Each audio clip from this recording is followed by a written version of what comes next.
What is the reason for constant unpleasantness?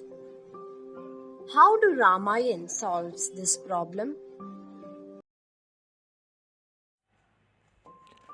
When somebody has suffered from a disease and has successfully cured himself by medical treatment, then he can pretty confidently suggest the same treatment to the one who is now suffering from the same disease.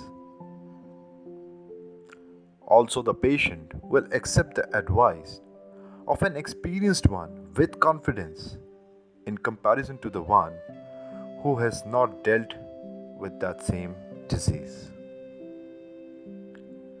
Ramayana is an experience of a lifetime, and its greatness lies in the fact that it, along with being an interesting read, also inspires the follower to contemplate, to reflect, and to identify the flaws in self. The creators of Ramayana have cured themselves completely out of the ego, and so knows very well the treatment of the mind dysfunction. The cause of unpleasantness is an incorrect conditioning of mind, which is because of human beings' misunderstanding of what is I and what is mine. But as soon as he puts his faith in Ramayana, he gets convinced that his belief of I-ness is flawed, and only then he tries to find the right track. The belief of I-ness has developed in us not just in this life, but from infinite past lives. Just like some people develop a habit of biting nails, though they know that it's a wrong habit and must be checked. But whenever they lose alertness to check nail biting, or they're lost in thoughts, then unknowingly, unwillingly, they again find themselves biting nails. This is the nature of a habit, and this is the nature of an old belief. When it is so difficult to become free from such a small thing like nail biting, then obviously it is very difficult to get free of a habit or a belief that we have developed and carried forward through infinite lifetimes. The seeds of these habits or misbelief of I-ness have established themselves in Chitta. Understand Chit as the memory which is attached with the soul. The memory of mind is separate from the memory of soul. All Granth of Sanatan Dharma talks about the principle of multiple lives of the soul, which is, although a true, but yet not easy for everyone to accept. Because this truth can also be labeled just a belief. Because the human mind wants evidence and scientific proof. But if one doesn't want to believe in something, no logic or proof can convince him. The idea of all the Granth is the well-being of humankind and nothing else. Doubting the validity of the Shastra is not going to help. To get maximum benefit out of a body of work, one must inculcate absolute faith in it. And if someone cannot put faith in Ramayana, then I'm sad to say that he is unfortunate. Now, in the climax of Lanka war, Tulsidas ji says that Lord Ram chopped all 10 heads and 20 hands of Ravan, not once but 1,000 times. And every time a new head and new hands would again produce. Now that put doubt in the minds of onlookers that how come Lord Ram, who is omnipresent, all powerful, and omnipotent God, is not able to kill Ravan?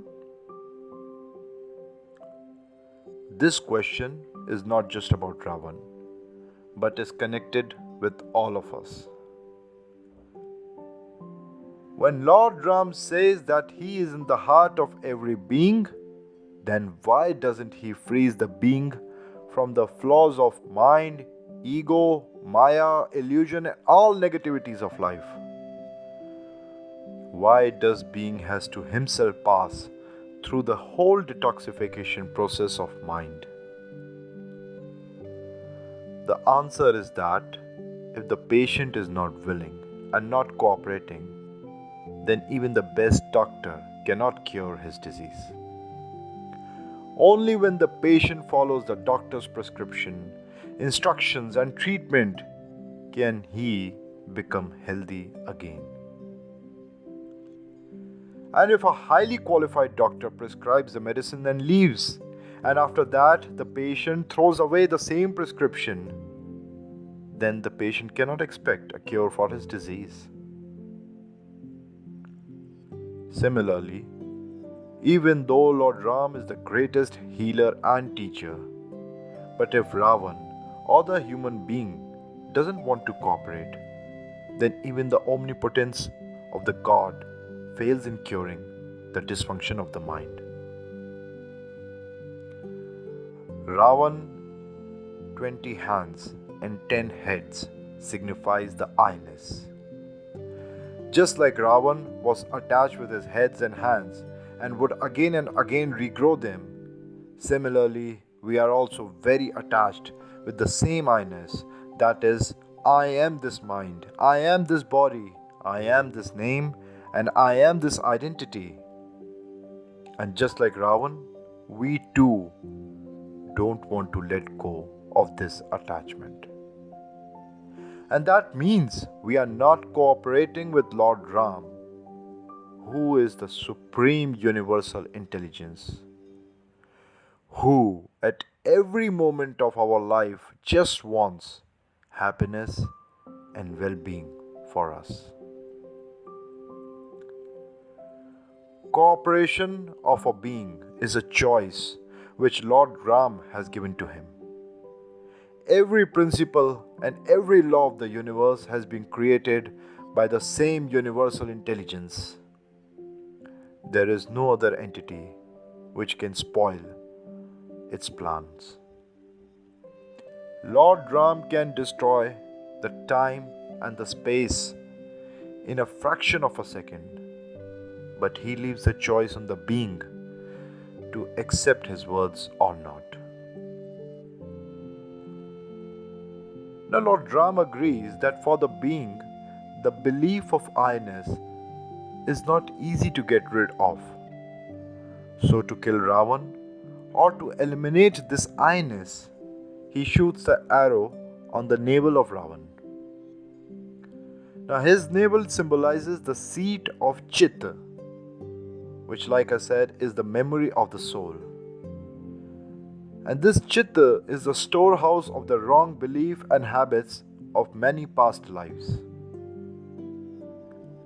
The flaws of human nature resides in the mind, but the intensely strong belief of I-ness resides in Chitta. And therefore, no matter how much treatment is given to mind, the belief of I-ness still lives on. Now the question is, for an average regular human being, what is the one solution to remove this I-ness from his Chitta? Ramayana explains that solution lies in the practice of Vairagya, that is, indifference towards pleasure and pain, or stoicism. Once Vairagya increases, the flaws of mind are automatically eliminated. All the spiritual practices or all the sadhana in Sanatana Dharma have only one purpose: to remove incorrect beliefs of the past and to experience the truth. And this can only happen when the being leads a life of Vairagya. And being can get the understanding of Vairagya only through satsang. That is, learning from the one who has already attained this enlightened state. Like Tulsidas ji, like Valmiki ji, the creators of Ramayana. Ramayan says that Lord Ram, though being a knower of every knowledge, still learnt and did satsang with many sages.